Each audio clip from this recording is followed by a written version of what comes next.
మాజీ సీఎం కేసీఆర్ పుట్టినరోజు వేడుకలు వివాదాస్పదంగా మారింది. స్కూలులో కేసీఆర్ జన్మదిన వేడుకలు చేసినందుకు కాంగ్రెస్ సర్కార్ సీరియస్ అయింది.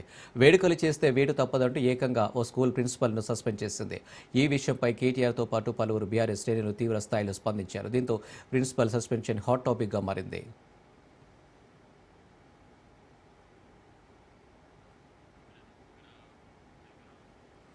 తెలంగాణ మాజీ సీఎం కేసీఆర్ బర్త్డేను తన స్కూల్లో చేసినందుకు ఓ హెడ్ మాస్టర్ను ప్రభుత్వం సస్పెండ్ చేసింది. ఎల్బీనగర్ నియోజకవర్గంలోని నందనవనం కాలనీలో ఉంది ప్రభుత్వ పాఠశాల. అయితే మాజీ ముఖ్యమంత్రి కేసీఆర్ జన్మదిన వేడుకలు బీఆర్ఎస్ శ్రేణులు ఈ పాఠశాలలో నిర్వహించారు.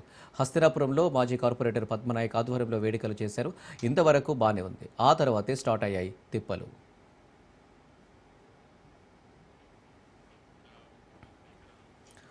కేసీఆర్ జన్మదిన వేడుకలు ప్రభుత్వ పాఠశాలలో జరగడం వివాదాలకు దారితీసింది. దీనికి బాధ్యులుగా ఇన్ఛార్జ్ అయిన హెడ్ మాస్టర్ రజితను సస్పెండ్ చేశారు. దీంతో బీఆర్ఎస్ శ్రేణులు ఈ విషయంపై భగ్గుమన్నాయి. జన్మదిన వేడుకల్లో భాగంగా ప్రభుత్వ పాఠశాలలో పేద విద్యార్థులకు పండ్లు స్వీట్లు పంచితే తప్పేంటని ప్రశ్నిస్తున్నారు. బీఆర్ఎస్ శ్రేణులపై కక్ష సాధింపు చర్యలకు కాంగ్రెస్ నాయకులు పాల్పడుతున్నారని ఆరోపిస్తున్నారు.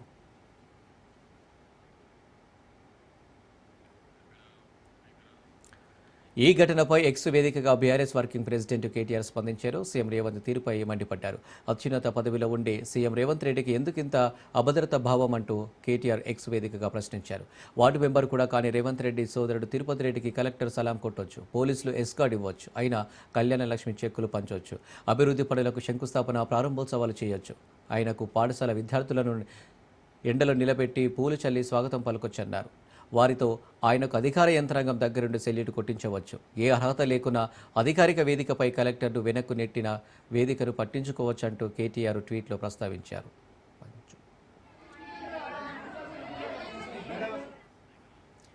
ఇక కేసీఆర్ జన్మదిన వేడుకలతో ప్రిన్సిపాల్ సస్పెండ్, బీఆర్ఎస్ నేతల విమర్శలతో పొలిటికల్ హీట్ డ్రా చేసుకుంది. మరి ఈ వివాదానికి ఎప్పుడు పులి స్టాప్ పడుతుందో చూడాలి.